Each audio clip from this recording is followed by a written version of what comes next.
In fact, Nigel's not the first case of this that has come to my attention, but previous ones I've not been able to publicise because they're private citizens. They don't want their lives ruined by being told, the whole world being told that they can't have a bank account. So this has been going on for some time, and Nigel's done a service really to the whole country in dragging it into the public domain. Because what's happening here is you have these people, these senior bank managers. They are essentially bureaucrats. They're not really wealth creators. They are people who administer things on behalf of the taxpayer. And they are using their positions to exercise their own views, their own prejudices, to other people's disadvantage. And that's absolutely wrong.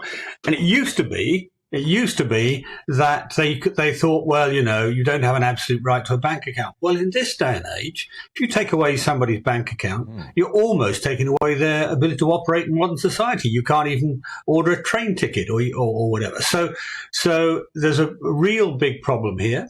It needs to be resolved. There's actually more than one. I mean, what Nigel's been talking about this morning is the breach of his privacy, the breach of his the confidentiality of his bank account, which you would have thought was absolute.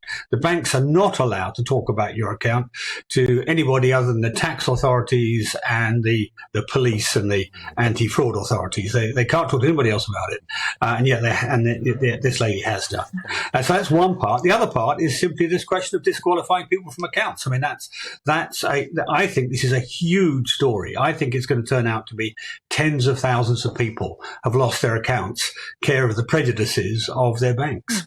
And that's the point, isn't it? I mean, Nigel Farage, his political views cost him his bank account. It's like banks are now operating like political regimes, and he's some form of activist. But David, isn't it all the more astonishing that it was the chief executive, no less, of the bank who's paid £5.5 million a year, apparently a woman who's had a stellar career in banking, who thought it was OK to gossip at a dinner to the BBC business editor about the private financial affairs of any citizen, let alone somebody as high profile as Nigel Farage?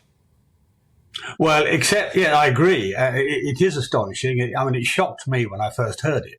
But I'm afraid there is a class of people in Britain who view people like Nigel as second-class citizens, beyond the pale in some. And that's what's going on here, I'm afraid. They wouldn't have done the same, I don't know, with Greta Thunberg or somebody. But Nigel is another camp, and it was thought to be okay to do it. I mean, disgraceful in my view, and actually really quite surprising that she tried to hang on.